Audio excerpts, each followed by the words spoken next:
Alright, so picture this scenario. You playing a Speedy McQuickfingers character against an opponent. They have you against the ropes, but like you should always do, never give up, you go in for some damage.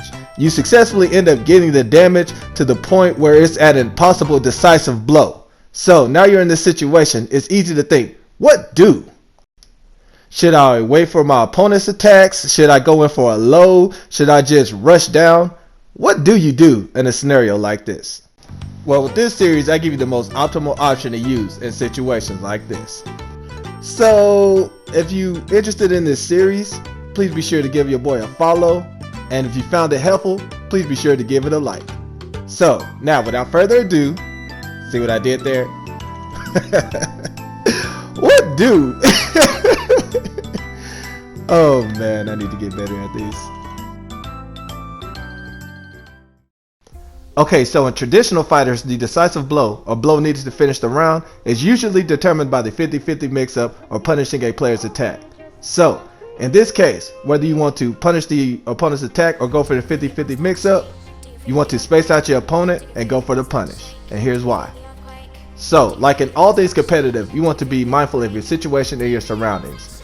So, I'm looking at all things that are possible in this situation.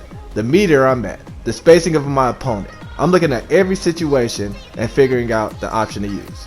Given the nature of 3D fighters, they don't have projectiles to successfully punish. So, our punish is determined by the range of our attacks. Speedy McQuick characters usually have short range, but where they lack in range, they make up for in, well, speed. So, their punish is usually going to come out faster. This is why speedy characters have a better punish game for decisive blows than their slower counterparts. And you also got to look at who I'm running and my meter also. So for those who never played a traditional fighter and don't know what meter is, it is a bar other than your stamina bar that if used enhances certain attacks on the character or gives them new abilities altogether. And for those who are familiar with traditional fighters but never played Soul Calibur, I'm running Taki, and she has one of the best punish games in the game. Shameless promo to my show up series, you can check that out if you want to. And I also have 1 bar of meter. And I don't have to worry about any repercussions for spinning this meter. As you can see, I'm on the final round and they still have 2 rounds to go. So I can spin this meter and still be okay. Also, a little side note for those that don't know, usually when players' backs are against a wall, they're going to be the aggressor because they want to finish out the round and try to rush down on the next round. It's not so much determined, but it's an optimal way of saying things for the majority of players that you face.